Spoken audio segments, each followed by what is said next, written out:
And now, back to the Debbie Nigro Show. All right, you're not in the company of just any old women. You got some crazy broads here. You're about to join the company of. Hi, everybody. I'm Debbie Nigro. You know, the show's called The Elite to the Street. Fun ride through the news of the day, but I'm an attitude girl, and I attract others similar. Where do you meet Jane Wyker? She's, she's hot. Happening. You can't believe it. She's 82, sexiest thing I ever saw in my whole life. She's been through marriage, parenting, divorce, forgiveness, loss, love, traveled the world, danced the tango in Argentina, played with her friends in Paris, observed the elderly practice of Tai Chi in Hong Kong, and explored some of the sites of ancient Egypt. She has spent that kind of time also inside herself and kept, figuring out what does she believe in? What are these long-term things? What's going on? And she said she needed to tell people what she figured out after many years of this. And I do this every day. I'm trying to figure it out. We all are trying to figure it out. What matters? What do we got to get rid of? What no longer serves us? Who do we want to hang with? Who no longer do we want to put the energy into? And you feel all this stuff, right? So she wrote a book called Soul Selfish. I think it's really worth your time. And she's worth your time. Hello, Jane. Hello, Debbie. Wow. Nice to be here. Wow. You're something. Thank you. So you had this crazy life. 4 kids you raised pretty much by yourself. You were married, then raised the kids, and you got remarried. But in between, you had this crazy, incredible career, as I understand it, running around trying to help people in the Fortune 500 companies, both men and women, try and balance their work and family lives. That was your thing. That was big. That was like a new idea back in the early 90s, I will tell you. No one even talked about that. So you got in early. So what have you figured out? Hello. What do you know? Tell me. I think the biggest thing I've figured out is that life is an inside-out process, and that the more we look inside, the happier we are, and the more we can sustain that happiness. And most of us look outside for our happiness. We're looking for love. We're looking for recognition. We're looking for attention, just as we did when we were very little children. And actually, we were conditioned to be that way as we looked into our parents' eyes and we wanted their approval. Of course. And we wanted their attention, and we did things to accommodate them a lot. And much of what they asked of us was in our best interest, but some of what they asked of us was not really in line with our personalities or our souls. And yet we didn't know that because we were dependent and we needed to be taken care of. And some of us don't realize that we made those accommodations and we live those accommodations until we look into ourselves and see what's really, truly authentic for me and what isn't. It's a very profound statement. I do think that people who get you, get you. I got what you just said. So what, as a young woman, just use you an example, did your parents teach you to believe or act like that you thought would no longer served you as you went through the path of life? Now you're 82. I mean, you really are something else. I'm amazed, and just impressed, and I admire your energy, your intellect, your physicality. It's all because of how you think. I know that. So what didn't work for you anymore? What did you finally figure out? I think it takes a lifetime to figure this stuff out. Well, my family, my mom was kind of a depressed person, and she needed a lot of attention. So actually we had a role reversal when I was a girl, that I took more care of her than she did of me. And I didn't want to do anything that would set her off because she was very fragile to begin with. So I became a very good girl. And a good girl means giving, and good girl means accommodating, and good girls means saying yes. And I did that, and I did that, and I did that, and I got married. And I married a man who was very bright and very charismatic and successful.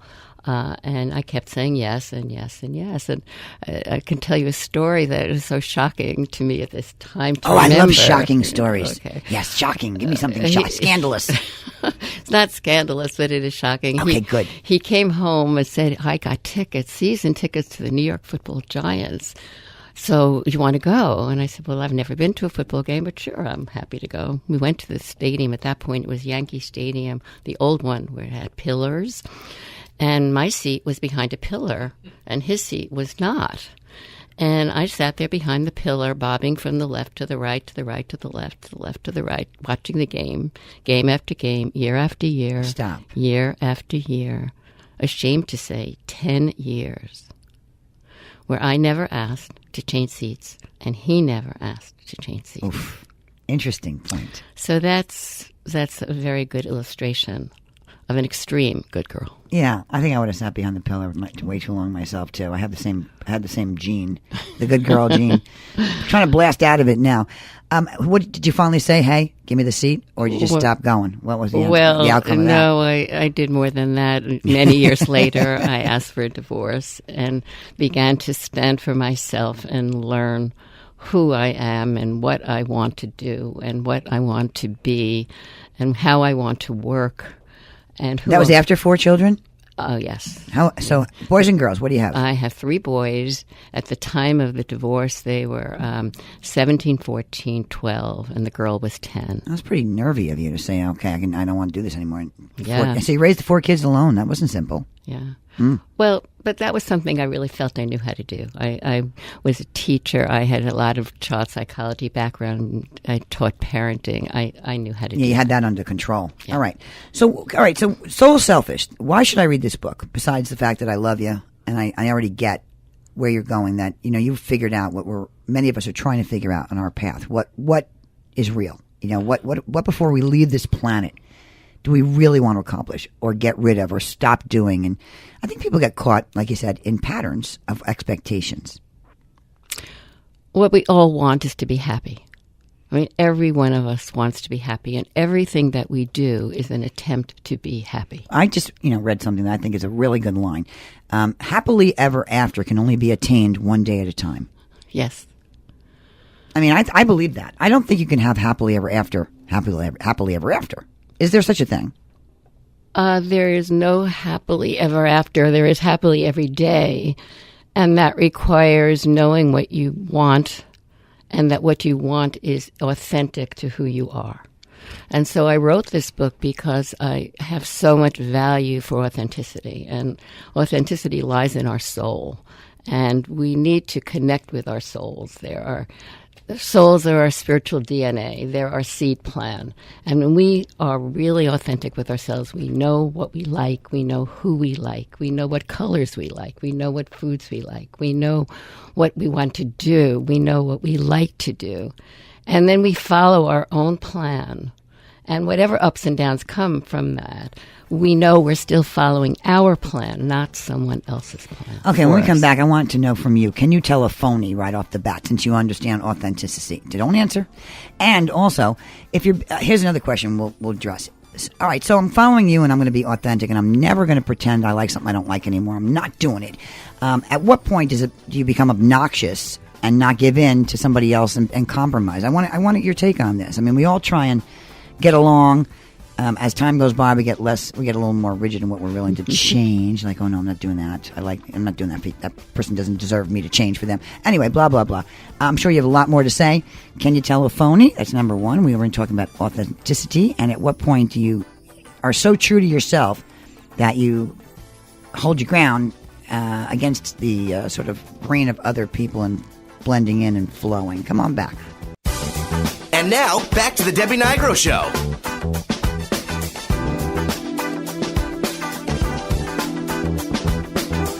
The fire in the sky, those things you are awe-inspired by. Still coming up, the awe effect, AWE, awe effect, that scientists have discovered, is a really good tool for beating stress and boosting your happiness. Also coming up, a few rules you want to keep in mind in case somebody tells you they don't have a rental car for you because they may just run out this holiday season. Hi, everybody. I'm Debbie Nigro, sitting in studio with Jane Wyker, and we're talking about authentic people. And that's really, I think, important. I think we can tell as time goes on, you want to spend more time with authentic people rather than the other kind, those phonies. Jane wrote a book called Soul Selfish, The Awakening of a Good Girl.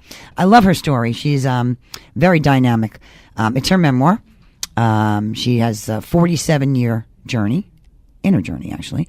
And she did a lot of things. She was psychologist, mind, body, spiritual stuff. She taught herself, graduate of Cornell, former elementary school teacher. I went to Ithaca College. You go to Cornell in Ithaca, New York? Yes, I did. Did you go to the Cornell pancake house for breakfast in the morning? Often.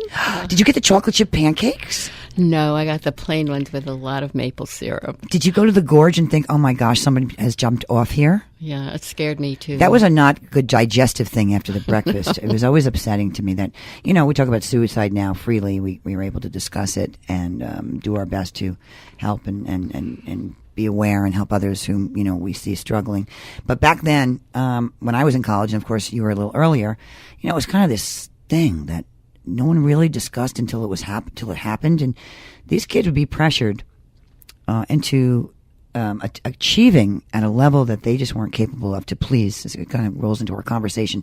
Their parents' expectations or their expectations for themselves. And when they didn't feel they could, many would leap off the gorge into the ravine below at Cornell, which is a gigantic drop. And, we'd walk there as students and you'd feel it, but you didn't want to really talk about it, And so I only bring it up because it leads into, being true to yourself, which is what you're trying to share here with being so selfish and not, yes, there's some rules in life. And yes, we hopefully have, been brought up with some sort of tools and rules of respect for each other and one another. But sometimes it's over-pleasing or thinking that somebody else's view of you is more important to fulfill than your own. It screws people up for life. Till the end of time. That what you're trying to say? Totally. It's really you who need to love you. And the more that you fill yourself with love and self-respect and appreciation, the more you have to give. And it's almost like many people walk around with their arms outstretched as almost like a beggar would, and alms for the poor, rather than coming to life from richness within themselves and spilling over that richness to others. I'm a spiller. Yeah. I try and spill my what I think I know because I talk to so many smart people like yourself. I got it all stuffed in my head. You said you wrote something. I'm going to bring up something scandalous again. I like going a little scandalous. You got this book called Soul Selfish now. The Awakening of a Good Girl. So at some point the good girl got woke up, right? Okay. Mother of 4, married, sitting behind the pillar at the Giants game when your husband got the 2 seats for 10 years. He had the seat he could see. You couldn't. So that's you before you get to Mama Gina's book. Now, the reason I bring this up is this is crazy. I had a girl come by my house this past couple of weeks, friend of a friend, because she was going to one of these Mama Gina School of Womanly Arts weekend events. Now, you may never heard this woman, but I knew about Regina Thomas Schauer years ago and had her book, Mama Gina's School of Womanly Arts, very famous amongst the female set. She was a breakthrough, really, come on, who are you? Using the power of pleasure to have your way in the world. Women were like, what? Okay, maybe. I don't know. Maybe I'm too nice for this or too good for this.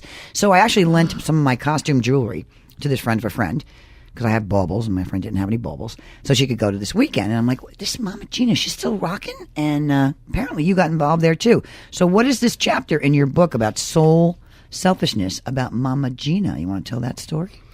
Well, when I was growing up, sexuality was a very huge problem. It was just a bad thing.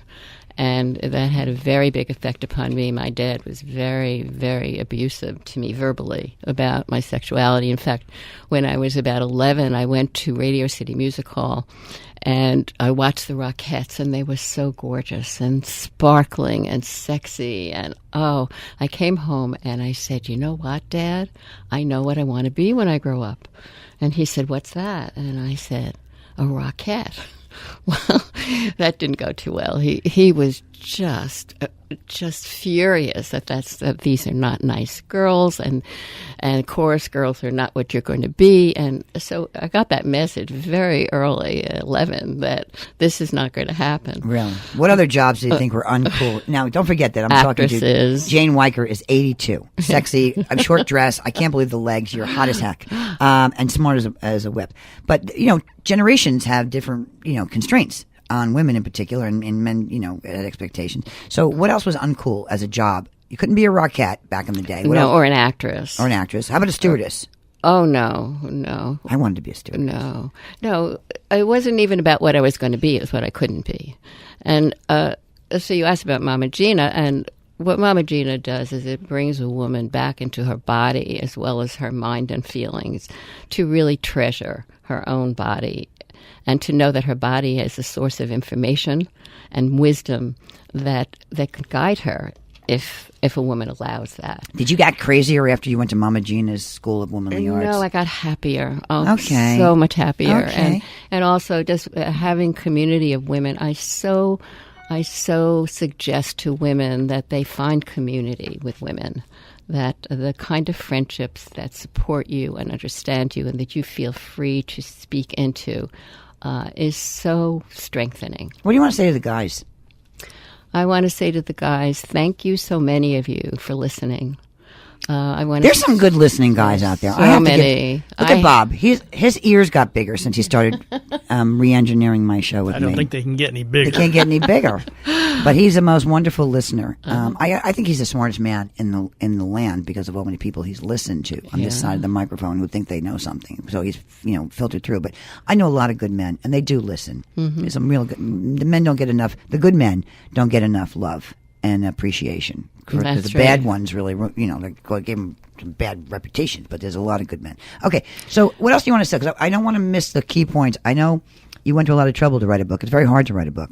How long did it take you? 2 years. It was such a pleasure. I sat every day for 2 years, 3 hours or so every day, just listening to what was in my mind and writing it down. And it was so healing and interesting to me to be able to do it, and surprising to me that I no pictures did do in it. the book except your beautiful picture of yourself. No pictures. Good reason?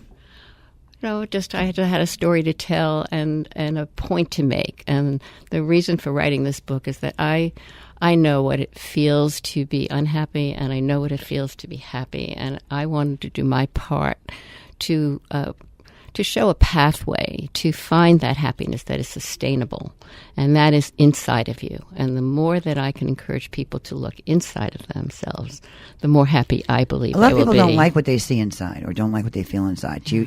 What is your advice to them?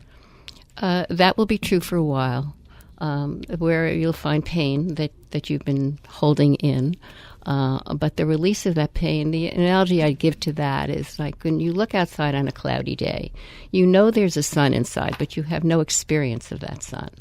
But once you see the clouds start parting and the sun rays start shining through little by little, that's how it feels to release your pain. That's how it feels to release your anger. That's how it feels to release your fear. And the more that you can release and let go of those things that you're storing, the more energy, the more vitality, the more sexiness, the more aliveness. You're dangerously sexy. I mean, really, you're 82. It's ridiculous. There is no expiration date on sexy. That's another one of my lines. No expiration date on sexy. There is none. Can you identify a phony? You said that you really look for authenticity in people, and so do I. I'm an authentic girl. Have I been phony once in a while? Yeah, to be polite. Haven't you? To be polite. Yeah, I think we're all you phony. Love that dog? I hate that dog. Sure, it's a beautiful dog. You're just phony when you have to be. But can you tell a phony when you see them? Yeah, but I think we all are phony to some degree. I know, well, politely phony. But you can't be phony to yourself. That's the point of this conversation. Soul selfish. Took Jane, I don't know, a long time. Spent most of her life pleasing others in the hope of receiving love, and then it all changed when she decided to own it and be true to herself. So that's what we're trying to share with you guys today. Jane Wyker, JaneWyker.com, WYKER. Book is called Soul Selfish, The Awakening of a Good Girl. Wow, worth giving every girl, and mostly the good girls. You can still be good, but you can be bad. You're bad at being good now. You can be better at being good by being a little worse. No, you know what I'm saying. Anyway, loved having you. You're a doll. Thank you so much. Come on back, kids. The Awe Effect I want to tell you about. And then, of course, those rental car rules. And then I'm sending you off on your very own.